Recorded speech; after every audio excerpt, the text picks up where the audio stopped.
This dinner is quick, delicious, and you only need to buy 5 things to make it. Start by heating up your ground beef or ground turkey in a skillet and boil a pot of water. Once your water is boiling, you'll add in some tortellini. Cook according to the package. Shred up some mozzarella cheese. I have this linked on my Amazon storefront, mealsandmunchies.com. You'll then season your meat, salt, pepper, Italian seasoning, and a little bit of crushed red chili flakes. Drain it, add a jar of marinara sauce, and 1 block of cream cheese. Once that's well combined, add in your cooked tortellini. Top this with your mozzarella cheese and bake for 10 minutes at 350 degrees. And follow me for more recipes.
Creamy Tuscan chicken is one of my favorite meals to eat and to make, so let me show you how to make it.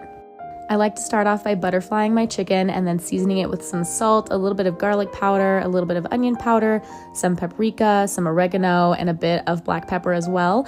I'm just measuring with the heart with this one. From here, I'm just going to heat a pan with some sun-dried tomato oil. This is really what's going to start building those flavors for us. And then just a drizzle of olive oil as well. Once that comes up to heat, we're gonna go ahead and lay down our chicken and sear on both sides. While our chicken's cooking, let's go ahead and prep our veggies. This recipe has really simple ingredients. We're just gonna split some cherry tomatoes in half and then cut 1 whole shallot or a half of an onion, whatever you have on hand, and crush a few cloves of garlic as well. We're also going to need an entire bag of spinach for this recipe, and don't forget to wash your veggies. Once our chicken has nice color on both sides, we're gonna remove that from the pan and toss in our shallots as well as our garlic.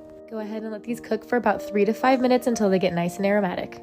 For a fun addition, I like to add some mushrooms to this dish. They lend themselves really well to the tomatoes and the wine. Speaking of wine, we're going to deglaze the bottom of our pan with some dry white wine before tossing in our cherry tomatoes, and I like to add some of those chopped sun-dried tomatoes as well. Totally optional, but I like to add in some red pepper flakes at this point, as well as a little bit more oregano before pouring in about 1.5 cups of heavy cream. Go ahead and let this simmer and let all the flavors get to know each other before tossing in your spinach. I made a mistake and put my chicken back into the pan at this point, and as you can see, I took it out. So just toss in your spinach first, let those get to know each other, let the spinach wilt down a little bit, add in some Parmesan cheese, and then we're gonna tuck our chicken back into the sauce. Once you get your chicken nestled back in, we're gonna let this cook for another 5 to 10 minutes, either on the stovetop or in the oven, and let the sauce get nice and thick and creamy. We're gonna squeeze some lemon over top to brighten up the dish, and then serve with some mashed potatoes or polenta or rice, but you cannot skip the crusty bread to soak up all of that sauce. I hope you enjoy. Sesame chicken with fried rice. Let me show you how easy this is to make. Oh, yum. Add butter, frozen vegetables, eggs, rice, and soy sauce for your fried rice. To the chicken, you'll add 1 egg, garlic powder, paprika, salt, pepper, and some corn flour. Fry it in some oil until it looks something like this. Let's make the sauce. Garlic, soy sauce, brown sugar, sesame oil, corn flour.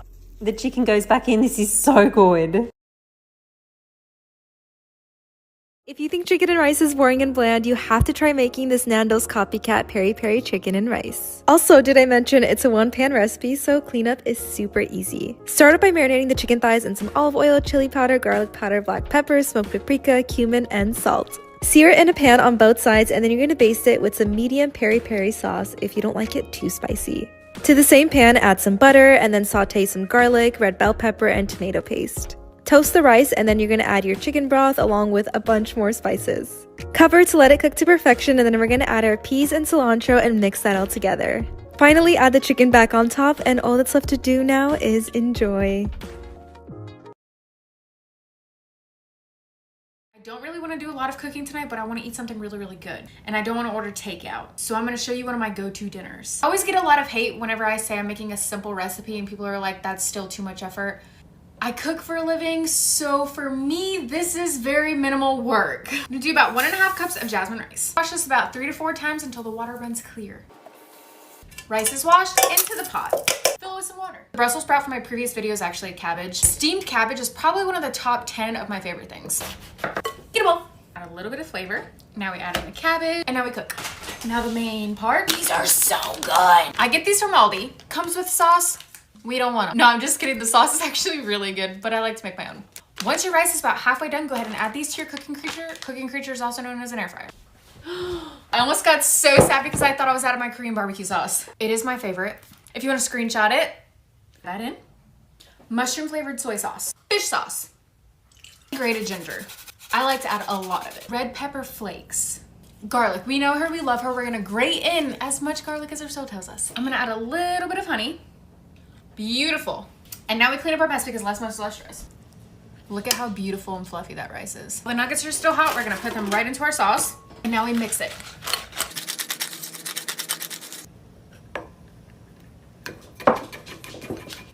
Our chicken. Oh my goodness. That is beautiful. I would top with green onions, but I don't have any. Toasted sesame seeds.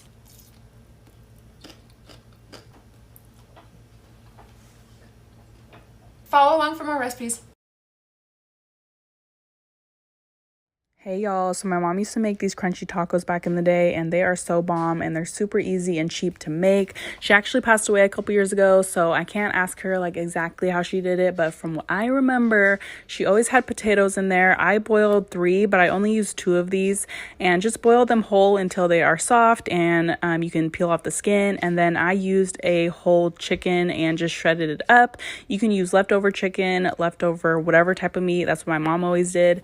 And then I added a can of tomatoes just for flavor and texture, and just a whole bunch of seasoning. Just throw some seasonings in there, mix it up, taste it. You can always add more. I also added some garlic salt after I mixed this up. And then yeah, it is gonna look like this. Doesn't look that cute, but I promise it's gonna taste bomb. And then you want to heat up some tortillas. This is how I do it. And then I threw some cheese in there, threw in the filling, and then added more cheese. And this will make like 30 tacos. I just use a whole bag of tortillas, and then you just want to cook it on both sides for a couple minutes until they are nice and crispy like that. Then just add some hot sauce or salsa, and it is so good, y'all, I promise. Today, for a little dinner idea, we're making creamy lemon pasta with lemon crusted chicken. We're going to begin by cutting our chicken breast in half, and then we're going to wrap it in plastic wrap and pound it down. It's going to help tenderize it as well as help the chicken cook evenly.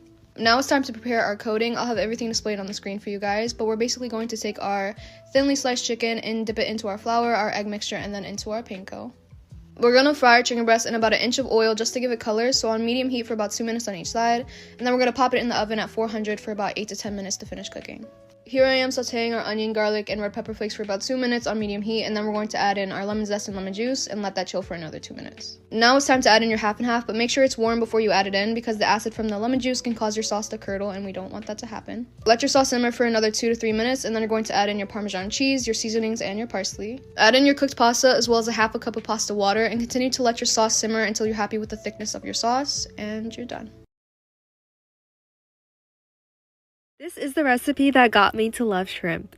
The shrimp is battered, fried to crispy golden perfection, and then tossed in a delicious sweet and spicy volcano sauce. To a saucepan, combine buffalo sauce, brown sugar, honey, garlic, and rice vinegar. Once it thickens, we'll add some butter, parsley, and red pepper flakes, and then set that aside. Now we'll make our wet batter. It's just eggs, salt, and black pepper, and then for the dry batter, salt and pepper, as well as cornstarch. Dip the shrimp first in the wet batter, then into the dry, and shake it all around until they're all fully coated. Now get some oil nice and hot and fry the shrimps until they're beautifully golden and crispy just like this. Toss in the sauce, serve over a bed of rice with some green onions, and all that's left to do now is enjoy.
had pasta in my life. You've never had pasta? No, I've never had pasta. You've never had macaroni and cheese?